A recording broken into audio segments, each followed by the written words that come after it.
Top 10 most powerful women in the world. The metrics used by Forbes is simple enough: money, media, impact, and spheres of influence.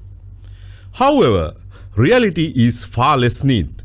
All across the world, powerful women are campaigning for change on some of the most fundamental human issues: gender and racial equality, access to food and water, environmental integrity, government accountability, and so much more.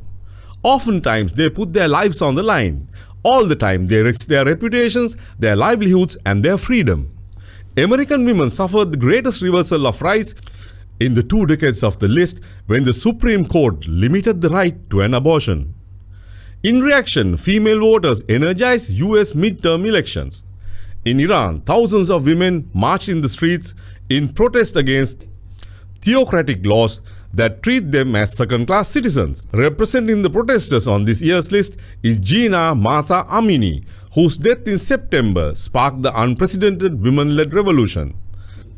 The rest of the women are most traditional power players: 39 CEOs, 10 heads of state, and 11 billionaires worth a combined $115 billion US.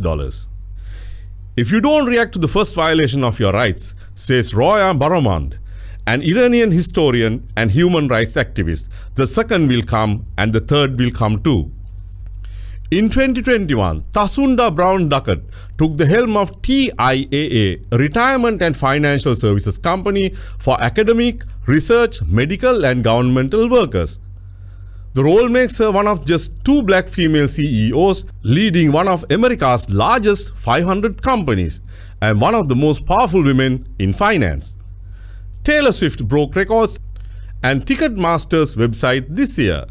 After releasing her 10th studio album in October, she became the first artist in history to claim the top 10 spots on the Billboard Hot 100 song list.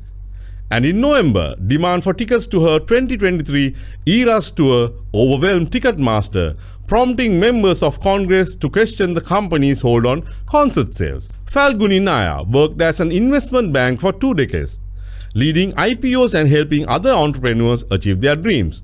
In 2012, she decided to work for herself, investing $2 million of her own savings to launch beauty and retail company Nykaa. She took it public in 2021 and became India's richest self-made woman. Xiomara Castro was sworn in as Honduras president in January 2022, becoming the first woman to hold the position. Castro campaigned for the presidency on a platform that included protecting and expanding women's rights, but nearly 1 year into her tenure, feminist activists are losing hope that she will deliver on these promises. Consider Sanna Marin and Lynn Martin, the heads of Finland and the New York Stock Exchange. Respectively, both women were named to their seats of power within mere days of when previous years' Power Women lists were published. Neither had enough time in power to make those lists at the time. But we did say these women were to watch because their power was rising. And indeed they were. This year, Marin is number 83. On the 2022 Power Women list, Martin is number 46. Who will join them on the 2023 Power Women list? Only time can tell.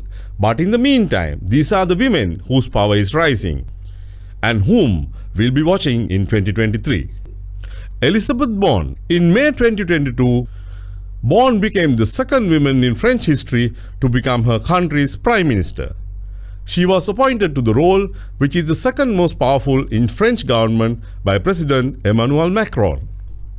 She previously served as France's transportation minister, and during her tenure, she helped usher in pension reforms for SNCF, the National Railroad Company. Faith Mukutu. In July of 2022, Mukutu was promoted from CFO to CEO of Zambeef, the largest processor of beef in Zambia and one of the biggest agricultural businesses in Central Africa. As chief executive of the company, she oversees an expansive row cropping operation. Zambeef grows maize, soya beans, and wheat for its animal feed and flour milling businesses, and has been charged with expanding Zambeef's overall footprint in Africa. Marta Ortega. Retail conglomerate Inditex named Ortega its chair in December 2021, and Ortega officially assumed the role in the spring of 2022.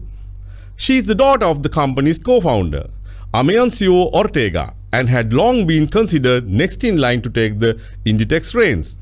She is in charge of overseeing the growth of influential retail brands including Zara, Massimo Dutti, and more.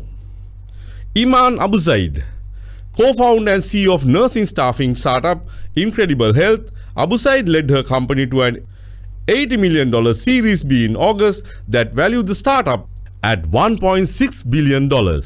She is one of only a handful of black female founders to run a company valued at more than $1 billion. I hope that I am proof of to everyone who says that it can't be done, she told Forbes at the time of the race. The women in sports who are having a moment. In November, the Miami Marlins promoted Caroline O'Connor to president of its business operations, making it the only team in Major League Baseball to have two women in the top two management spots. Kim Ng, the general manager, was appointed to her position in 2020. In early December, the Milwaukee Brewers appointed Marty Wronski as its chief operating officer and the only female COO in the whole MLB. Outside of baseball, Jeannie Buss is the president and controlling owner of the LA Lakers and the owner of Women of Wrestling, an all-female wrestling organization that made its debut in September. Women in sports aren't the only ones taking on more powerful roles. Women in entertainment are increasingly taking their own seats of power. Consider Michelle Jubileer, who in late 2020 was promoted to chair and CEO of Capitol Music Group, a division of Universal Music Group. She is the first woman to hold the role in the label's 8-year history. Or Pam Abdi, who in June became the co-chair and co-CEO of Warner Brothers Pictures Group, which distributes nearly 24 films a year. And in late September, Alyssa Bowen was promoted from her job running Disney Streaming to be the president of Disney. Mandela Schumacher Hodge Dixon. Dixon has worked as a teacher, a founder and advisor to budding entrepreneurs. In the spring of 2022, she was appointed as the CEO of All Race, the non-profit dedicated to diversifying the technology industry and getting more money into the hands of female identifying founders. Hats off to all these women. They will change our world for the better. Thank you.